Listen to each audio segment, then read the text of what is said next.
You know it's bad when coach is talking trash for you. Oh, it was eating the fuel. Like he was like, "Oh my god, like what is she gonna do now, Drew? Like it's your turn."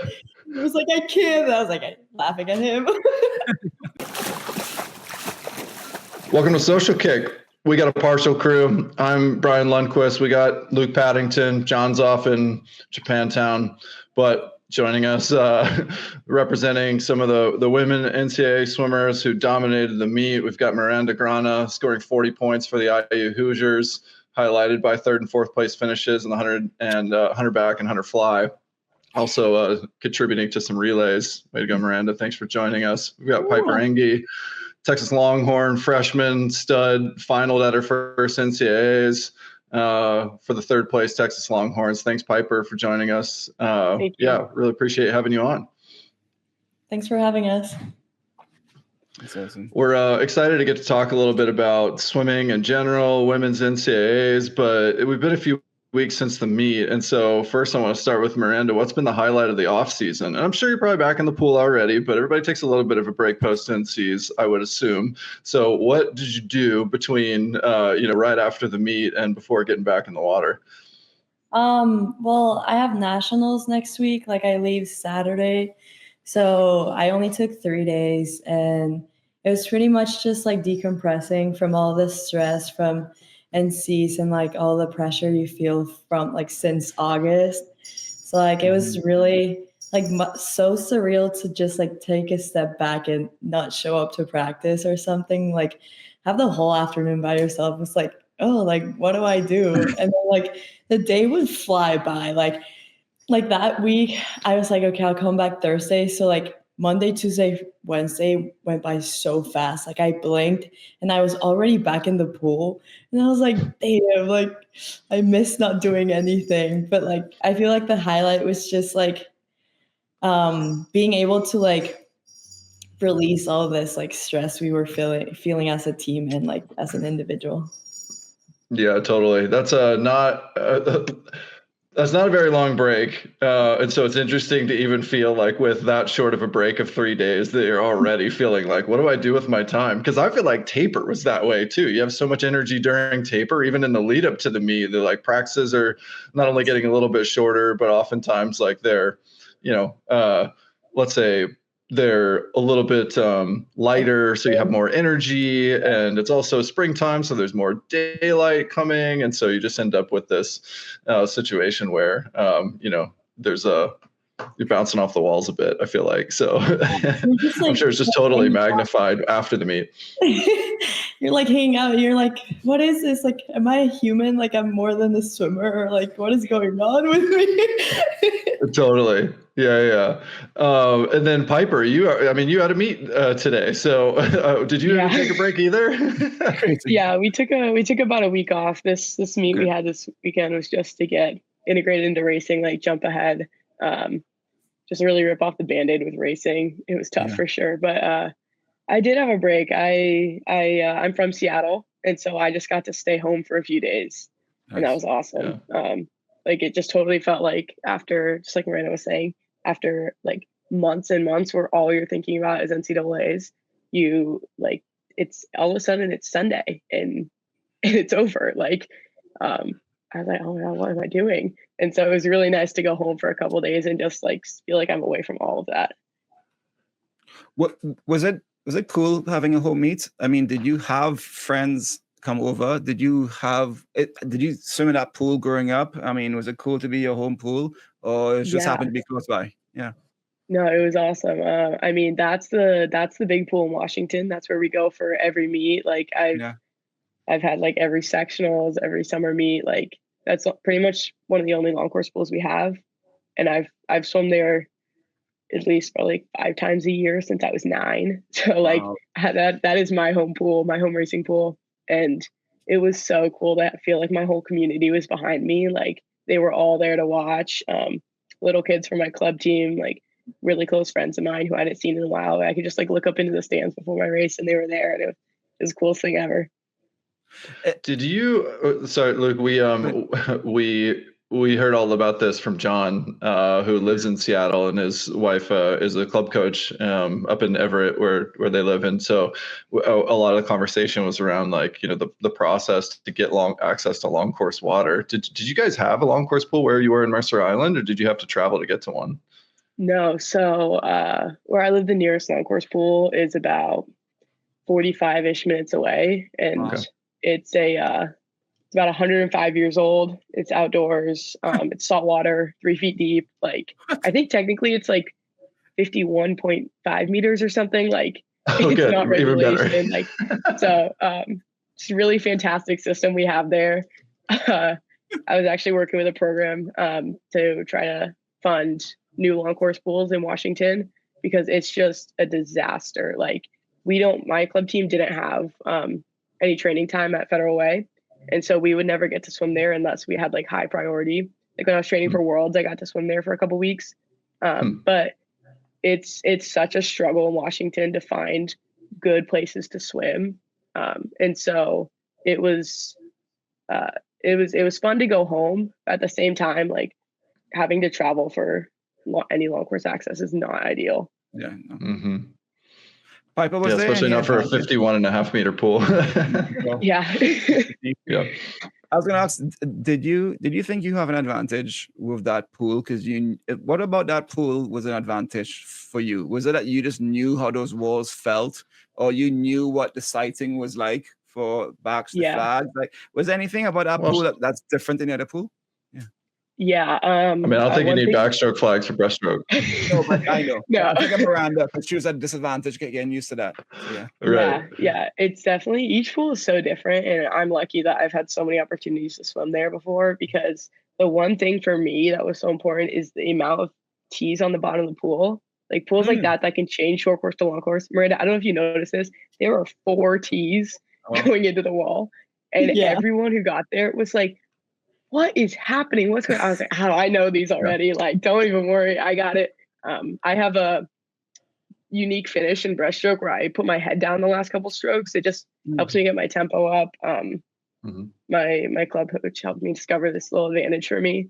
And it's really hard to time out if you don't know where you are. And that's one thing I love about that pool is I know exactly where I am from the first tee to where I would need to put my head down.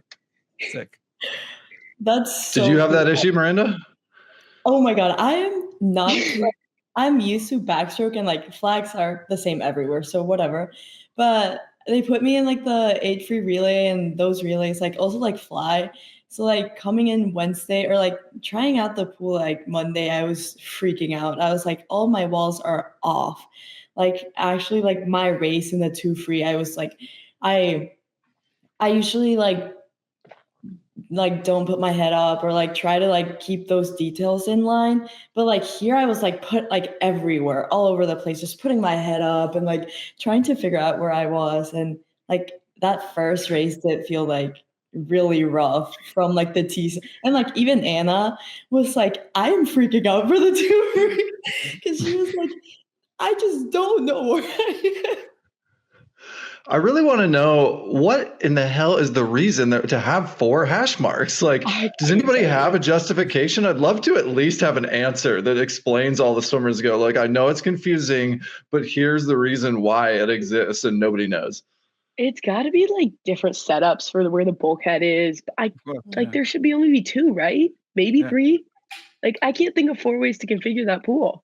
I don't know. How flexible did we really need to be? Yeah. Were they doing something different in the 90s with the Goodwill games that pool was built for? Yeah. Yeah.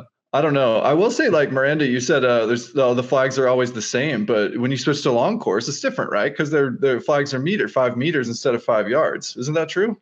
Aren't the flags in yards 5 meters as well?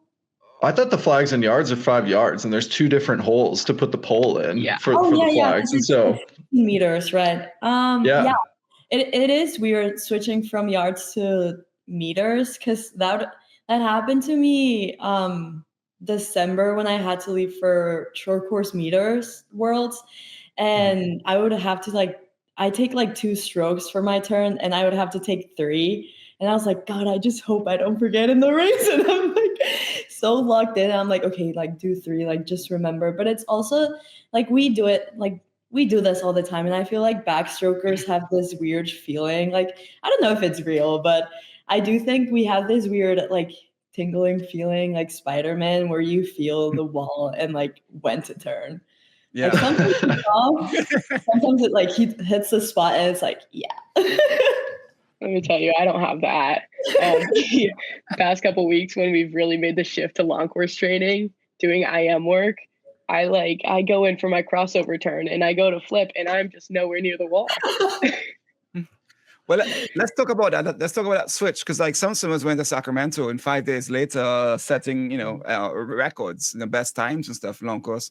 How long does it take you guys to switch over? You both have trials coming up. Miranda, you have one next week, you said, for Worlds. How long does it take you guys to make that switch over to really nail the details? Well, I think that personally, like I've come to the realization that it doesn't matter like what I swim, like yards, meters, where I have to like learn how to like nail everything to like, because like yards, it's always like the underwaters will always be 15 meters. So I can always take the advantage to like nail those yards or meters. And then to like switch, like make that transition, like it sure as well, like will take me a long time for me to like get there in long course meters. But like what I was talking about with Ray the other day in my meeting was like, I know my meet next week will not be perfect and like everything, because we have not been training long course at all. But like we'll just have to like learn how to adjust and like take advantage to get the most out of everything. And Piper, has it been hard for you to switch over?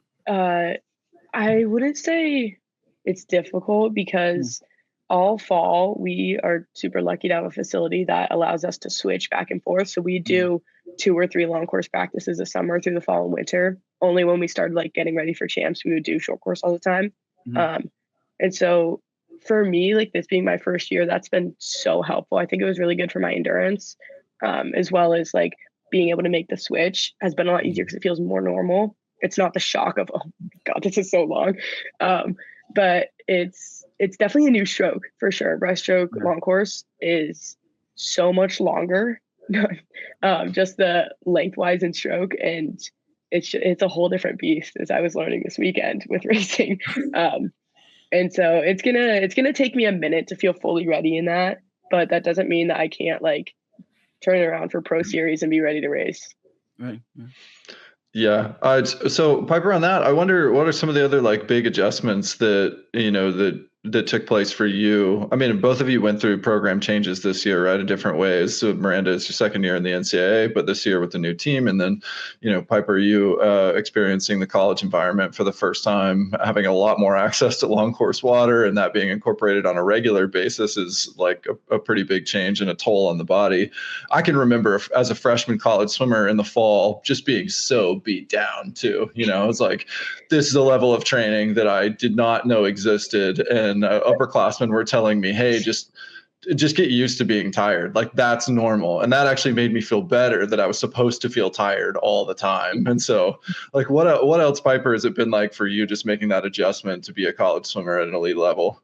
Oh, it was hard. Let me tell you. I'm lucky to come from a club program that is pretty intense, and I was pretty used to being tired, and I thought I was like, oh, like, I don't know how it could get worse. Somehow it did. I got more tired than ever. It's just something that we really had to work through and learn how to race tired. And while it's something I've done before, not quite at that level where I've raced tired before, but I've never been expected to perform at such a high level tired. And I think that really helped me later on in the season, knowing what I was capable of when I was tired to accelerate what I can be capable of rested. Yeah.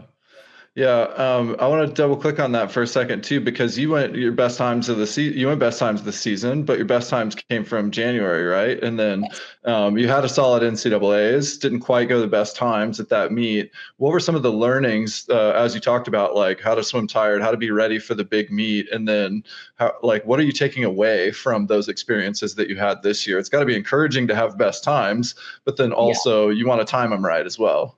Yeah, 100%. There was a lot of like, I know what I did at conference and NCAAs was not the best that I can be, and clearly because I went faster than that in January. But I think a lot of it was that everything was new, right? Like my coaches had not ever tapered me before. This was a first time experience. My team had never done SECs to NCAAs. Like that was the first time. And it was very experimental, like I had 100% trust in my coaches and I still do to like know what they're doing. And a lot of it was my mentality. Like that was the first time I was a little stressed out.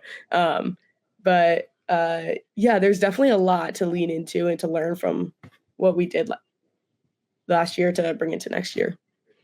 Yeah, I remember this was in a different era, but I think some conferences still do this where you can exhibition at conference, and that may change with roster sizes and so forth. But I remember coaches not really having a lot of, maybe they had faith in me, but not enough to put me on the scoring team. And so then I exhibition. So I only got to swim prelims at my first SECs. And then it turns out like my 100 free time would have finished fifth. So and I think coaches were always surprised, like, oh, well, shit, you swim a lot better than we thought you were going to. Like we should have had scoring points. And so I think everybody is a little bit that way. Your coaches are, you are, everything's new. They're getting to learn you, you're getting to learn them and the program, et cetera. And so what about you, Miranda? So new program, a lot of adjustments. What's been your process and learnings from adjusting to the new program and obviously having great results this year on the back of it? Well, I would say it's like it comes in stages. So like Piper said, like, well, my club back home was not like that intense, but at the time I would feel it was terrible. Like I was like, there's no way like this can get worse. And then I took my visit to A&M and they were like, yeah, like we do a lot of IM. Like Steve's program was much oriented into like IM and endurance and stuff.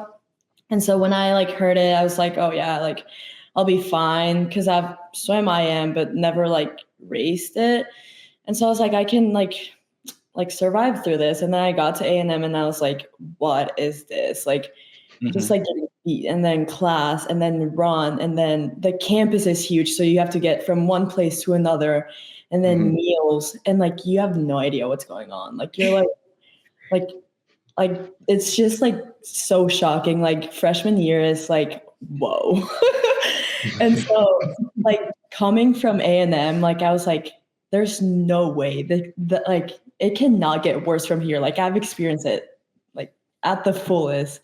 And because like we would also do like a lot of long course training at A&M because of the Olympic year and everything. So I was like, it'll be the same, like similar to Indiana.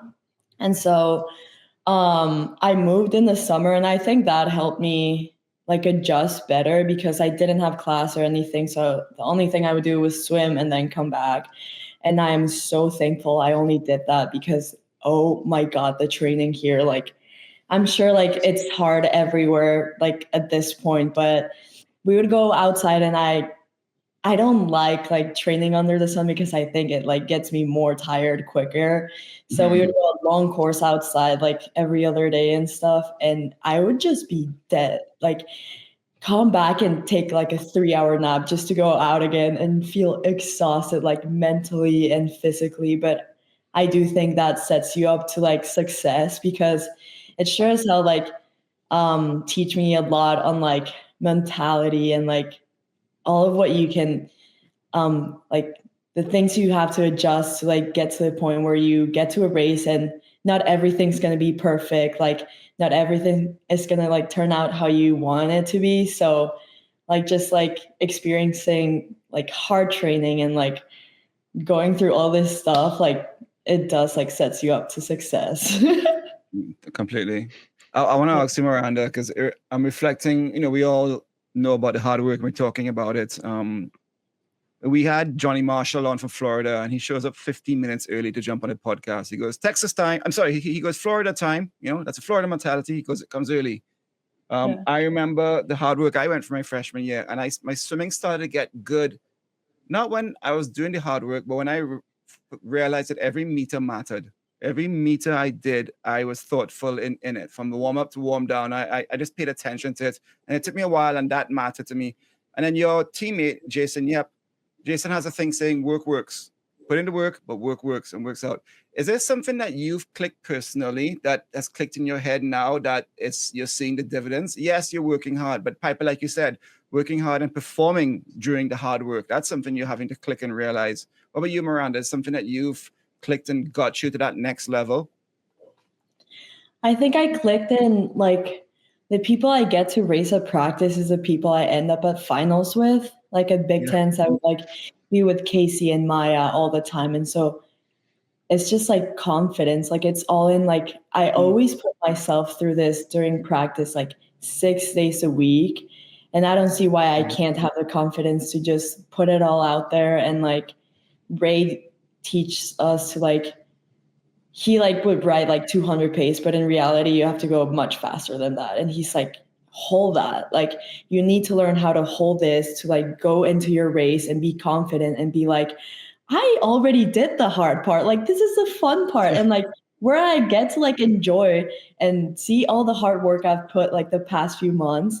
And like, it's such like a big reward. Like Jason says, like the amount of things they do in breaststroke group, like we would look over and it's like 800 pull. And you're like, I am nowhere near doing breaststroke. Like I'm the furthest away from breaststroke and they're doing like 300s kick fast. Like the other day, someone was telling me they did like 160 25s on, I don't know, like 30 seconds. And I'm like, what? So like, it's a lot of 25s. Yes. So just like, it's yes, the work, but also like the confidence you gain through the work that you get and like step behind the block and you realize like, I've already like I did 50s on 25. Like, how can I not do 2 of them? Like back to back. Yes, I'm going to be tired. Yes. Like, I don't know the T's like under my lane and how to get there, but I've like performed this over and over again. Like, why cannot I like try to do it? That's awesome. And Piper, similar question to you. We had another freshman of yours on, Jillian, and I didn't realize that she's training with the guys. And how that, affected her training and her beat down in practice, but in the confidence in racing. We've had Bob on. We haven't had Carol yet. We've had Bob on, and he's like, when you have a good race, do your work. When you have a bad race, do your work. This do your work. Is there something that you have lived and learned in training, or even at NCs itself, maybe, that you carry with you moving forward that you've learned in your freshman year? Yeah. So right now I have an awesome training partner, Anna Elm, who's been awesome with me. She's older than me. She's done this all before, and she's a great person to look up to. But oh my God, does she kick my ass every day? Every day. We have so much fun together. Like she's an awesome person to hang out with. And we've really clicked in the pool. But it's just such a cool person to watch swim because every little detail she does, I'm trying to copy that because she has it dialed in. She knows exactly what she's doing. Sometimes I'll be like, oh my God, like, how do you do that? And she's like, years and years of practice, start learning, kid. And so like being able to watch her and then trying to, I guess I've never had somebody like that who I can race against at practice every day. And even though I'm not racing her in the NCAA or even for Team USA, like we just raced at the meet this weekend, and I'm just trying to catch up to her all the time. And that's so fun for me to have somebody who's just ahead of me who I'm just chasing down. Like I used to say this in my club swimming. I love on a relay, I love entering the water last because like I love chasing people down. What's it called? Like the wolf or the rabbit. Like I'd way rather be the wolf. Like and so having her there has been huge for me this year, and it's really helped me out. What's something that stood out in your mind? Because I had a similar experience with people like, Fred Biscay in my era, first man under 21 long course, and under 19 short course yards. It was like, holy shit, he can pull, under 5 seconds on 100-pound power, tower, that kind of thing. It was just like, how do you do those sorts of things? Reset my expectations. I've heard similar things from other people, like, they could do a 100 long course on a board kicking, on 110, and I'm like, or faster, which just sounds crazy to me. So like, what is there anything in particular that stood out that you just like went whole? Like, what are the first example that comes to mind? That's a good question. She had taken some time off after the Olympics, as I think everybody should. And when she came back to training, I had like just gotten to know her, and she had been back for maybe a couple of weeks, and she stepped up to exhibition with the pros at one of our dual meets, and she went like, I don't know if this is exactly right, but she went like a 56 mid, something like that. She had been back for like maybe 3 weeks, 4 weeks. Like she had just gotten back to training. And I was sitting there on the sidelines. Like, I just thought I was so cool how I won the dual meet with my like 58. And I was like, oh my God, how did you do that? And from there, immediately I was like, I want to do what she does. I think my coaches like pulled me out of warm down. They were like, come watch Anna. Like, come watch her race. Like, you never seen her race. And I watched. I was like, oh my God, she's swimming by herself. She's barely back in the pool. And she's already going this time. Like, I want to do that. I want to watch that. And that's what really set it off for me. That was like, you are a very good swimmer, and I want to be like you. Yeah, that's awesome. Miranda, was there anything that stood out from a teammate or somebody that you watched them do something amazing this year that you went, holy, okay, that's possible. Cool. Now I know. There's so much. Like, I think, well, at A&M, I was only on like the IM relays, but being in the freestyle relays and like just being there with the team, and Anna going like a 140 on that first leg in Big Tens, like watching her like achieve what she wanted, and like that just like inspired us and like let us like roll through the meet.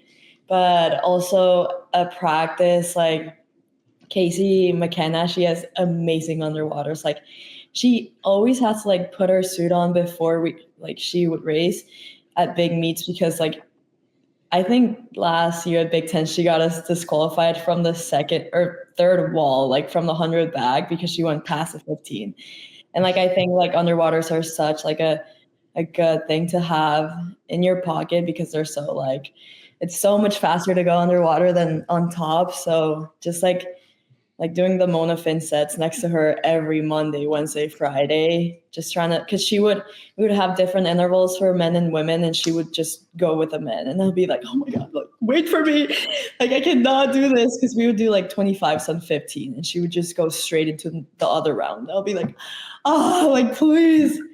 And just like trying to like keep up with her has always like been like so like big to me. And then Maya would always, I would have like the best of both worlds, because Maya would push me in the 2 bag, and then Casey would push me in the 100 bag. So it was like, yeah, I would get so much of both of them. And like Anna would just like, like everyone in the team like has something that you can always just swim next to them and like have a good practice, or like having Lily King there and be like, do you want to race a 50 breast? Like, that is so, yeah, she would beat me, of course. But I just think it's so fun. Like it, and it's also like about having fun and stuff. Yeah. Like making practice fun and racing fun, just it takes you to another level. We got lucky to swim a couple times at NCs, for men's NCs. We went out there, and one morning, shout out to Destro Machines for their power tower. We got to play with the Destro power tower, and I was really worried, because I'm an old man. I've lost all my strength, and I'm not in shape. I don't swim, and there I'm gonna, see me swimming with the Destro, and I did a lot better than I thought I would do personally. And I think it's because it was only 5 seconds. I had to hold the weight, but my catch and my technique underwater still, you don't really lose that too much, especially for 5 seconds or 10 seconds. So I was glad that still kept with me underwater.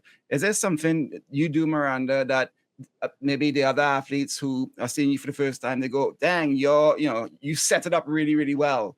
Or, you just seem to know the wall coming towards you without knowing, and your turns are spot on.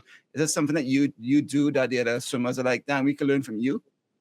Well, I would say my underwaters, I would think, because like from analyzing my races, like that's one thing that stands out the most. Like I would talk to Maya and she'd be like, oh, I just have to like maintain 9 kicks in my 100 back. And I go, dang, I hold 9 kicks for a 2 back.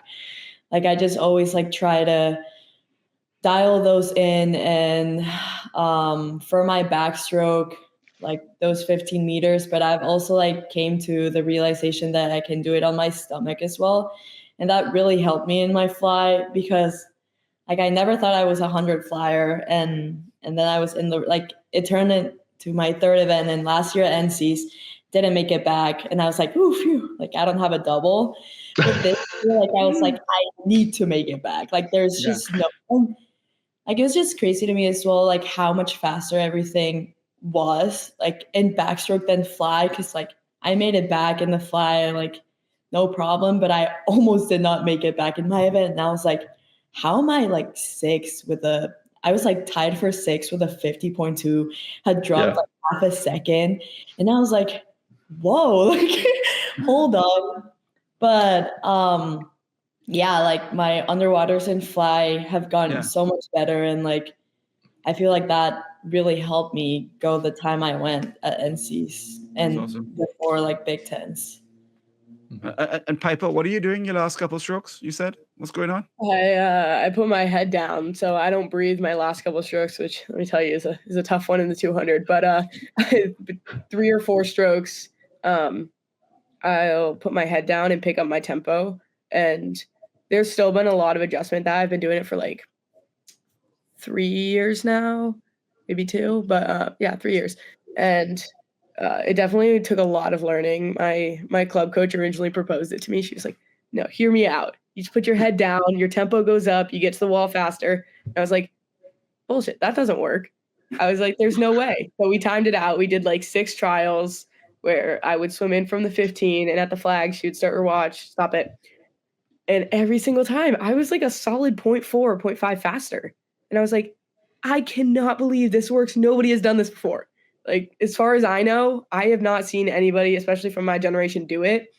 And I was like, this can't just be something that you like made up and just it works, but it does. And I've had other breaststrokers try it, and it's just not faster for them. So I don't know why it is for me. I don't know if it's just I've really worked on it, or if that was something that came more naturally in my stroke. But it is such a thing that I've seen. If I watch back races, sometimes I'm behind going into the flags, and I'll catch somebody because instead of I just kind of looking and gliding for the wall, if I know exactly where I am, I'm able to just like hit 3 really good strokes down. And like I said, it's still like there's still things I can get better at it. Like one thing I was working on a lot this year was picking up my tempo into that, so it wasn't just like a slow, boom, boom, boom, boom. Right. But so like there are still things I'm working on with it, but that is definitely something that I have not seen anybody else do, and that really just makes my finish test a little bit better. How do you settle on 3 strokes? And is there an opportunity to hit 4 or 5 if you can handle the oxygen deprivation? Yeah, I've tried it. I could like I've thought about trying it again to see if like maybe from the 10 might work better. Like I just keep that going. But something about 4 is the perfect amount because it is exhausting, especially at the end of a race. Like not having air when you're used to that, and having that high of a tempo.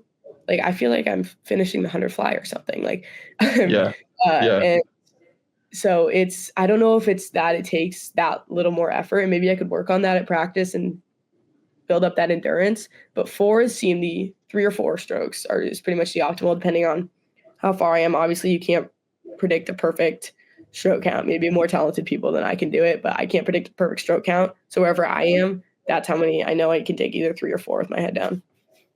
Okay. How head yeah, it's cool. Where's your forehead? Sorry, I was going to ask, where's your forehead coming out of the water? How far does it come out?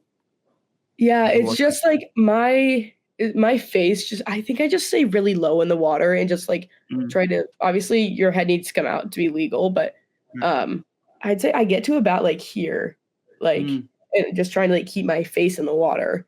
So I'm not spending all this time going up and down. It's just like all forward. Yeah. Yeah, that's fascinating. I have a follow-up question, but I'll lead into it by saying that so I experimented some with something to do the last 10 meters or so of 100 freestyle, and we borrowed it from this guy, Stefan Nystrand, who used to have the 100 freestyle world record, Swedish guy. And he swam really straight arm freestyle, but then he would switch to a dolphin kick for the last little bit. And I think even he borrowed it some from Michael Klim, who also former world record holder in the 100 freestyle, who would swim with like freestyle and then switch to a dolphin kick. And so it was like and then Nathan Adrian did it, but he didn't do the dolphin kick. He just swam straight on freestyle for the last like 5 to 10 meters. And the logic behind it was like, you're kind of like changing muscle groups. And so as you're fatiguing, then I was able to like change over from a flutter kick to go full body and take advantage of like that full undulation. And to me, it felt like I was able to get a lot more torque in those last few strokes without slipping. And so ultimately it was just like able to finish the race a little bit better, which was always a struggle for me in the 100 freestyle. So I wondered if there was any component of that for you, Piper, where you're able to like change energy systems a bit, or there's something that feels different when you're holding the water by staying down in that like flatter plane, or is it purely just like the time savings and the turnover? Yeah, that's actually really interesting. The dolphin kick thing, just like maybe doing something like unsustainable for the little last bit of the race. Like, I think that's a really cool concept that can probably be explored a lot more in swimming than it is. Because that's one of the things I was learning this year for 50 training versus 100 training is my coach kept saying, doesn't need to be sustainable. It's just a 50. Like, you don't need to be able to have endurance with it, because like, let's be honest, it's not possible to hold 50 pace for 100, or it's not possible for me to put my head down for a 25 and have that be as fast as it is for the last 5, because it's not sustainable. But I think for me, it's a little bit of both, like minimizing the like drag of breathing basically, and maximizing like tempo of my kick is like, it'll be smaller and snappier. And same with my arms. Like, I'm not quite getting the full range of motion that I am for the rest of the 100. Because I don't need to be pulling that far. I just need to be pulling really fast, right? I just need to be getting the wall as fast as possible. I don't need to be worried about longevity or anything like that. So I'd say a little bit of both. Mm-hmm. Yeah, I think it's fascinating just to see the progression of sport, really, and like borrow some skills and ideas from like historical examples that I just gave. Like there's sometimes that there's like the right fit and the right athlete or the right coach to ask the right questions to say, hey, you might have this opportunity to do this that might not work for somebody else. And I think that's like what's really interesting about swimming at this level, especially with like the top tier coaches that you both are working with, where they can have this dialogue with an athlete to say, okay, what are your skills? And then observe the way that you move in the water, the way that maybe you move out of the water, what you're equipped with. And then like, okay, how might we be able to maximize those skills that you have for max propulsion in the water, or, to maybe aerobically is like what the component that you're trying to solve. So Miranda, is there anything that comes to mind, like in your dialogue with the coaching staff about like this kind of like experimentation or like tailoring the specific skill set that you have to think about like where are there opportunities to explore maybe a specialized technique or maybe a teammate that you've observed who kind of does that sort of thing? I really don't think I have anything where like that stands out other than the underwaters, because like I would say that my elbows are pretty flexible, so that does help me for backstroke, and like my pull is like easier for me than other people. Like I can rotate or not rotate as much, and still my elbow is allowed to like do like the full range of motion. And I just can't think of something like weird or different I do, or not weird, but like unique, because I don't think us backstrokers like have I've never seen like anyone do something different than just like swim or keep their like underwater 215. And You haven't seen the Tennessee top arm pullout no, or the top arm breakout?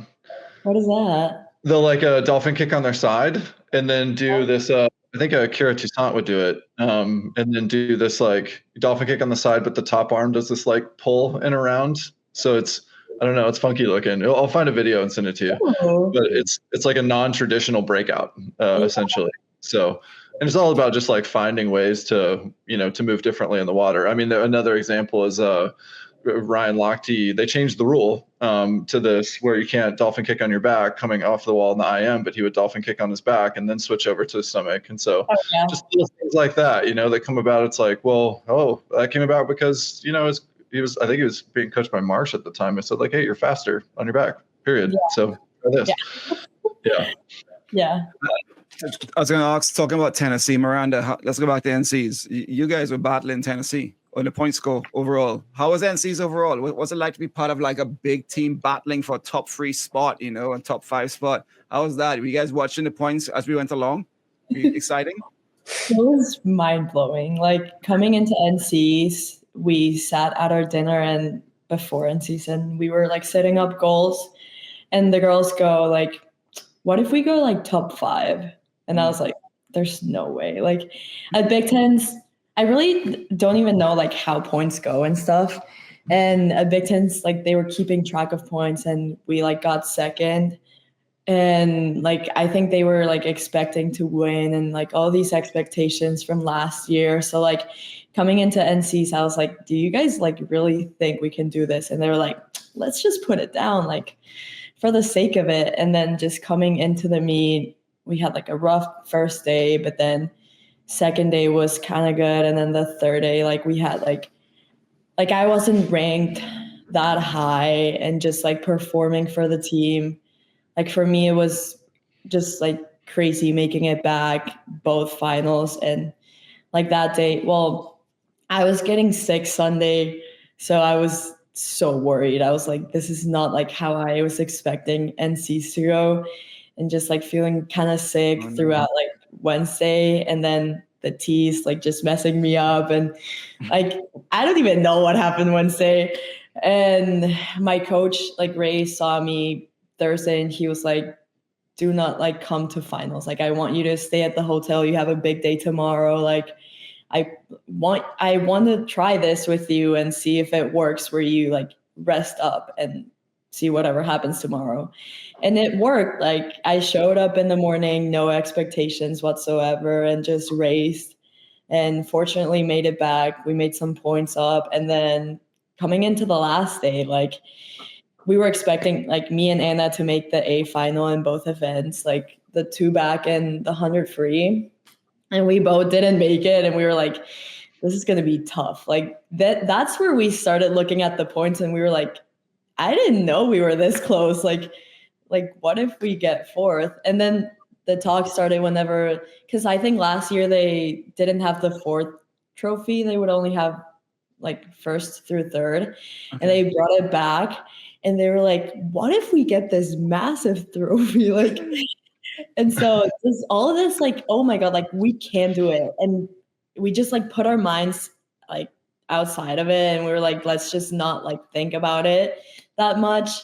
And the craziest part was whenever the fire alarm was being pulled, and we were all out of the water, or not out of the water, out of the pool, and just freezing outside. And like our coaches were like going insane. They were like, oh, like this is a race for 4th. Like we have to take care of you guys. And like took us to like wherever the masseuses were, and we were there just like resting, and they were like, just all of this like anticipation building up to the last relay was not helping at all. Like we were all tired and ready to be done and be like, I want to know the result of this. And they were all just like, oh no, hold on, like prank. So whenever we like touched the wall and figure out that we got 4th, it was just like massive, because we were 13 girls. Like our team is not as big as any other girls. And I really just like think it was mind blowing to see like what we were capable of doing with that amount of people. Mm-hmm. It was really exciting to see, and I didn't realize it. I don't think many people realize. Wait, there's Indiana. We didn't realize, because no disrespect, but yeah, we weren't looking until we saw you guys coming. But we saw Stanford, and Stanford was having a hell of a meet. They were just on fire. It's like what's out swimming out their minds. But Texas, you guys delivered your studs. Emma was like MVP of the meet, and Emma was doing everything and scoring all the time. Jillian was doing her thing, scoring, and your divers, Piper, like 90 points from your divers. Was this truly a NCAA swimming and diving championships for Texas? Were you guys behind your divers and really one team coming together? 100%. There's the big movement right now is in diving. People are beginning to forget about diving programs and discrediting them in the NCAA, and it's terrible. It's so sad. We at Texas, we love and we really appreciate our divers, and I know Indiana is similar with their divers, and I think more programs need to turn around like this. Us not cutting their diving programs, but supporting them. I think we were here to really remind everyone that swimming and diving. We love our divers. We were there watching them every time. And yeah, we were just really proud of the way they swam, the way they dove. And yeah, it's awesome. They're so talented. We see them working so hard every day. They're at the pool as early as we are. And yeah, it's so cool to watch. Their sport is incredible. I came from a program too that benefited hugely from contributions from diving. We had like multiple finalists every year and on all three disciplines. So yeah, I mean, it's like a huge advantage as long as they count as half of a roster spot, which I don't understand why that is, because it's like the distance swimmers are maybe equally as unlikely to swim on a relay, maybe the 800 free relay, but I've never really understood that. Like, how come a miler specialist isn't just a half a person when it comes to NCAA? So, but regardless, we wanted to switch a bit because the topic of conversation that we heard so much coming from parents and athletes that was maybe an unspoken impact to the programs when you look at like the broadcast and just the casual fan, because they're just talking about like the swimming that's happening in the pool, but roster cuts have been happening, and we had Cal Poly on to talk about their program being cut, and so it was just amazing to us like how much of an impact that must have been making, given like how recent some of this legislation, everybody's trying to navigate the waters. So maybe I just wanted to ask, even as maybe start with Miranda, since you've navigated the transfer portal before, what's that been like? Have you guys been impacted by roster cuts, and what's the conversation happening amongst the team as everybody tries to figure out like, okay, how many people are we going to have? How do I, make sure that I've got a spot and all those kinds of things? Yeah. Well, I think I went through it a little bit last year whenever A&M combined the women's and men's team. And so they had to cut some people to like make up for the roster to be equal numbers, I think. And I was long gone out before that happened.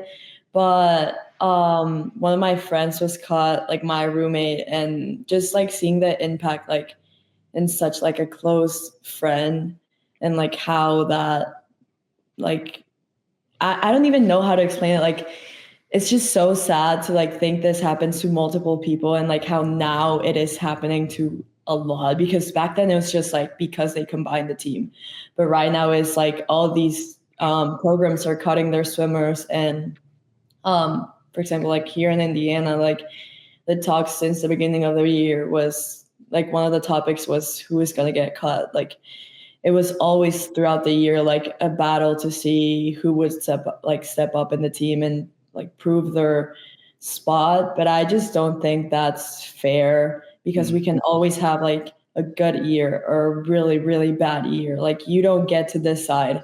And even though you're putting it all in the water and outside of the water, like you really just cannot pick like one.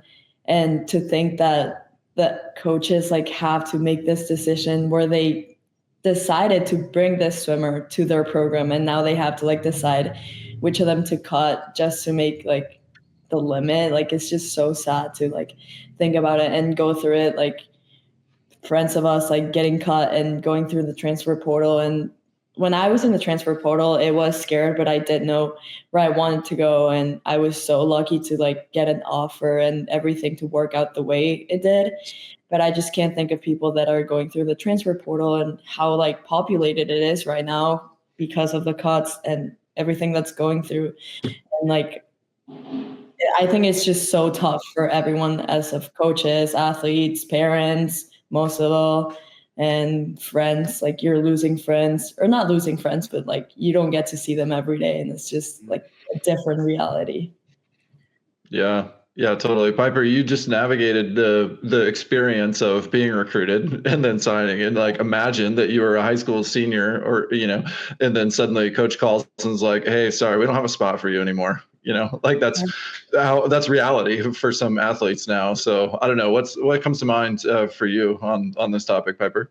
I mean, it's been hard here. Like our men's program had to be pretty much cut in half. Like it's devastating because you, like, similarly to what Miranda was saying, you can't pick somebody who's like maybe not as fresh, maybe not as fast out of high school, maybe who's just getting better their freshman year, and just say, it's just, you're not good enough yet, because, there's so many great swimmers who have come up and walked onto teams and ended up being great. Like Zach Apple comes to mind, like people who maybe weren't from the best training programs out of high school, people who maybe didn't hit their peak until their sophomore or junior year of college, and just discrediting them without giving them a shot. And I understand that none of the coaches want to do this, or at least I hope they don't want to do this. But it is so hard to lose. Like I'm having so many good friends of mine. I have to enter the transfer portal. People who like we got to know all fall. At first it was a joke that was like, oh yeah, you better swim faster, you're gonna get cut. And then all of a sudden it wasn't a joke anymore. It's really impacted our team, and just the culture and environment of everybody being like feeling like they're swimming for their spot on the team rather than swimming for fun or swimming for the team. And it was really, really tough for this season. I'm hoping it levels out next season and we're all able to adjust and hopefully keep similar rosters to the year we had previously. But I can't imagine entering the transfer portal right now, not knowing which teams have spots. It's gotta be tough in there. So I'm impressed by everyone who's doing it. And I have a lot of friends on Cal Poly, and I really sympathize for what their program's going through. And I hope that works out for them. Yeah, I think we all do. And you brought up Zach Apple, so thanks for the shout out for both Miranda and I, because I'm an Auburn guy, and then he went to Indiana. So yeah, holler. But yeah, and I was sharing with a lot of the people who we were talking with about this, the whole roster cut thing at NCs, about like my story, because I came in on a book scholarship, and then as I told you, I wasn't even like a scorer at conference my freshman year, and then by the end of it, I made 2 NCAA finals, by my senior year, and was on U.S. national teams. And so even Piper or Miranda, where you're from in Guadalajara, like I swam at Pan Am's there, and that was a very different athlete me than I was as a high school senior or a college freshman. And does that story happen in today's environment, where you have an opportunity to come in, be like, a small fish in a big pond, and earn your right and learn about what it's like to swim and train next to Anna Ellens of the world, and to learn the way that they achieve at a high level, how they train. I think the reality is there's going to be, those stories that maybe they happen, but they have to happen in a different way. And so, yeah, it's a tough time, but just, yeah. Let's talk about something else. So we had a few things that come to mind from NCAAs. First, I wanted to ask about, with the recent news about the 50s being added to the Olympics. First, I just wanted to get your reaction on that. But second, everybody talks about like, well, how come the 100 IM's not at NCAAs? What about the 50s of stroke at NCAAs? And when I swam NCAAs, it was a 3-day event. Now it's a 4-day event, but it's a lot of racing, it's still, and a lot of energy and over the course of a few days. What do you guys think about, adding events to the lineup? What do you think about 50s at the Olympics? And what do you think about like adding more events to NCAAs? Should it happen? Maybe Piper, we'll start with you. Yeah, I was so excited to hear that. Like, I celebrated. Like, I'm not even a 50 specialist yet. Who knows? You're pretty damn good at it, though. Appreciate that. But I I've always thought the 50 was so much fun. Like getting to do it on relays is just the highlight of my meet. Maybe because it's not a real event yet, but I know there are so many sprinters who are going to be able to capitalize on this for Olympic rosters and like NCAA rosters potentially. And it's going to be pretty cool. I think the really interesting part of it would be stroke specialists. Like you think about people like Lydia Jacoby who only swam breaststroke and she had 2 events. Could she have 3? Like, how would that change NCAA scoring? Because like I didn't have a 3rd event this NCAAs, but if I had the 50, I would have.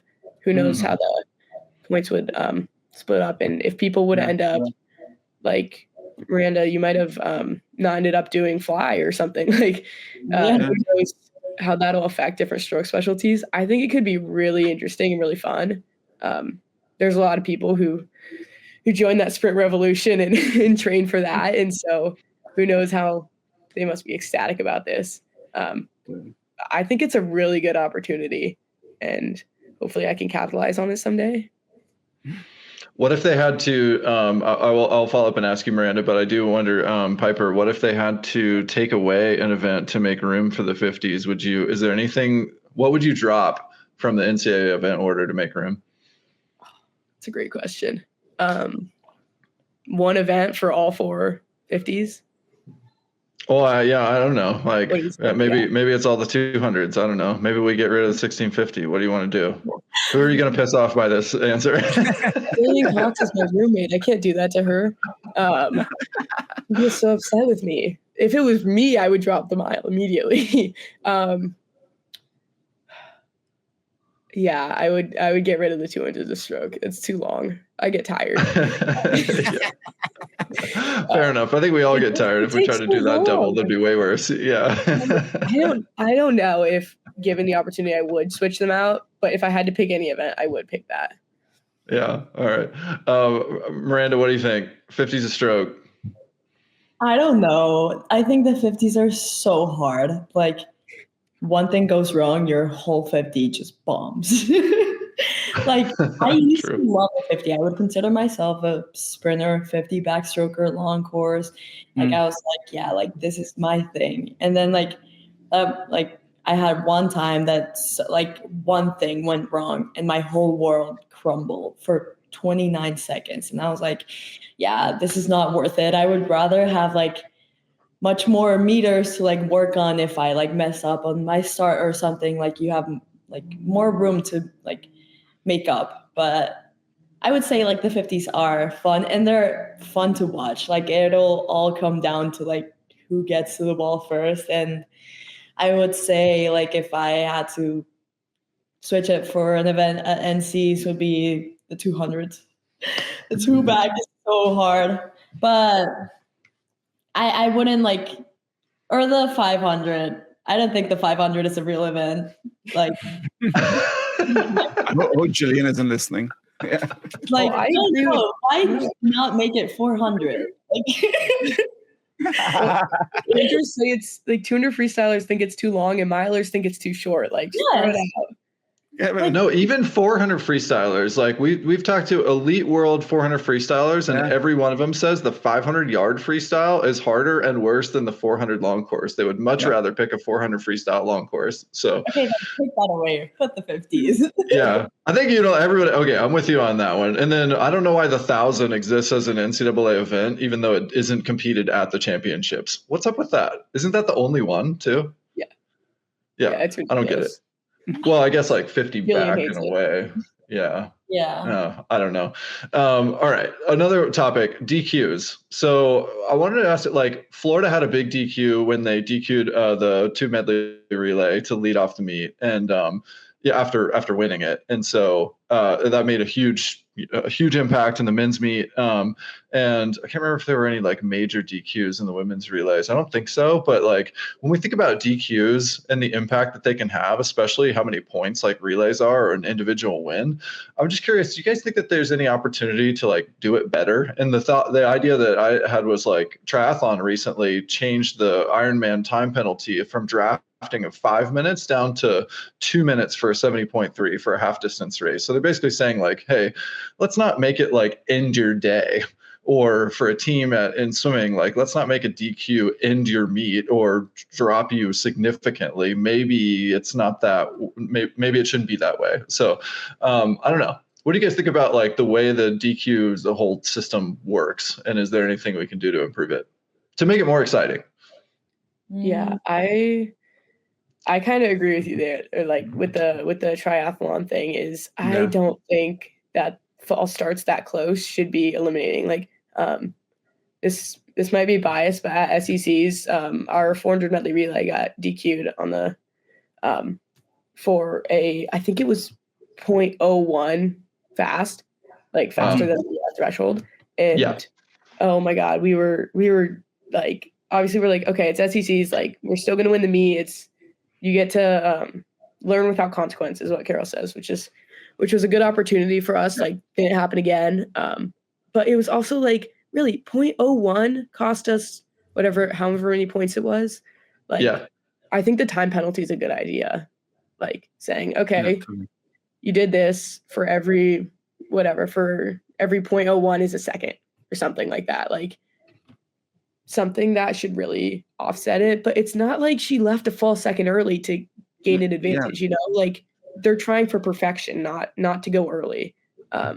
Stuff like that, like a non-simultaneous touch, or when you touch up and down instead of like things like that. I feel like a time penalty instead of a disqualification could be a good idea.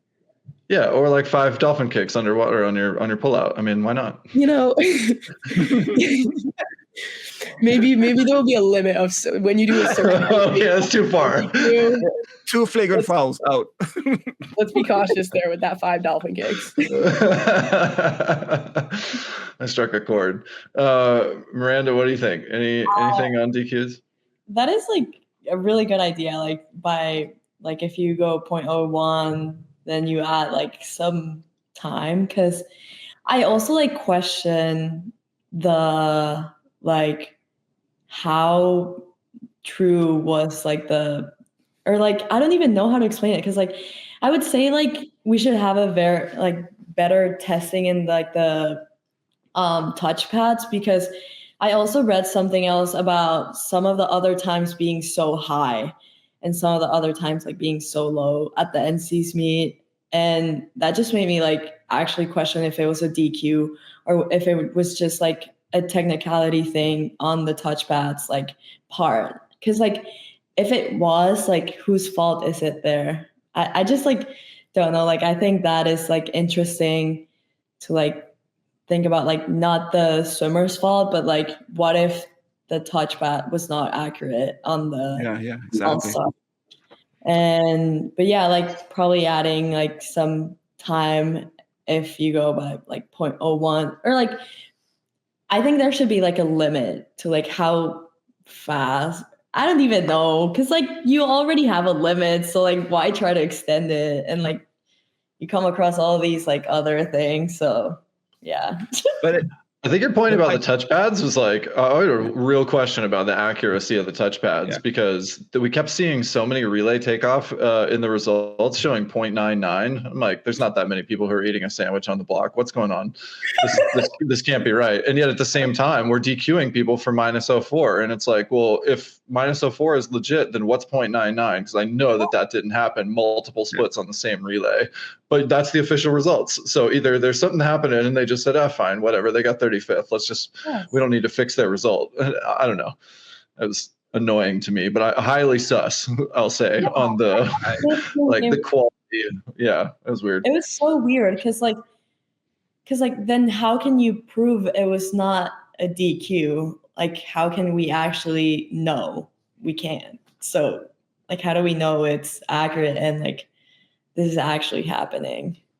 Right. And as swim fans, by the way, the answer is don't ask any questions. No questions are welcome. Like, I mean, even in the arena, it was so annoying because you guys, well, I mean, you were on deck and you would have heard the same thing if it happened. Like the way that they announced DQs at the meet was so annoying because you'd stand in there and sometimes they didn't announce it till all of the heats had gone. And then they'd go, they're posting the results and maybe they're reviewing it in the background, but then they'd say, the swimmer in heat 2, lane 7 was disqualified for a non-simultaneous touch. Nobody said who it was, what team they represented, what impact that meant to the team score. No clue. They even did that when the Florida men got DQ'd for their relay. They just said in heat 3, lane 4 was disqualified for an early takeoff. And everybody knew it was Florida because we just watched that and they were the top seed and they were the top of the board. But like, come on, give me more. Show me the replay. Like, help me understand the context. Why? I also think that like going to like broadcasting and all that stuff, like how much detail they put into sports like football or basketball. Like if like a penalty happens and like all this like background they go into, and then swimming is just like, oh yeah, lane 7 like just like got DQ'd and let's move on, like whatever. And like you're at home watching and you're like, what happened? Or you don't even like you go to your phone, you go on Meet Mobile and you're like, oh yeah, they're DQ'd, but why? You cannot even like see on Meet Mobile were they DQ'd or by how much. Like it's just like it does not help the broadcasting like environment, and it's good for the sport. It adds intrigue. Yes, it's showing a terrible time for the swimmer and the athlete, but we do it in football, we do it in basketball for turnover, and it's important for the fans to get more vested and get angry or get a call turned over. You know what I mean? It'd be good for us. All right, way too early predictions. We got a lot of graduations happening this year. Is the Virginia dynasty over? Is Texas number 1? Is Indiana going to go? Wait a second. I don't think we're going to be number 1. Where are we at next year, girls? Miranda, what's the goal for 2026 NCs for you guys? Obviously, the goal is first, but where are we ending up? Yeah, well, I don't think we've had like a meet because we are not like the whole team, because we still have the freshmen incoming like the fall and then some other transfers. So I think that's like a talk we're much more have like further down August and stuff. But I don't know, like we have not sat down and analyzed any of it. So it's up for all. So I might be a little more confident in this one. Yeah. The Texas, we have a winning tradition here, and we always go for first place no matter what. So way too early predictions. I say Texas is on top. You know, it's gonna be a very different meet next year. I think without the obvious Walsh sisters, like would they have like 100 points for UVA minus like not even counting relays, like stuff like that. Like Greg Meehan a couple days ago left Stanford. I wish them all the best with their new coaching, but who knows what's going to be. And I think we've got a really good class coming in this year for freshmen, and I'm really excited to see what we can do. Like, I know that we're going to be looking to come out on top. I love it. That's awesome. All right, we got a few rapid fire questions for y'all, and then we'll let you go. Miranda, what's the hardest race in swimming? 2 back. Piper, hardest race? 2 breast. Piper, Olympic gold or world record? Olympic gold. And Miranda? World record. In what? Probably the 100 back. Nice. All right, Miranda, if you get to keep 3 apps on your phone and all the rest of them get deleted, which 3 apps are you keeping? Oh no.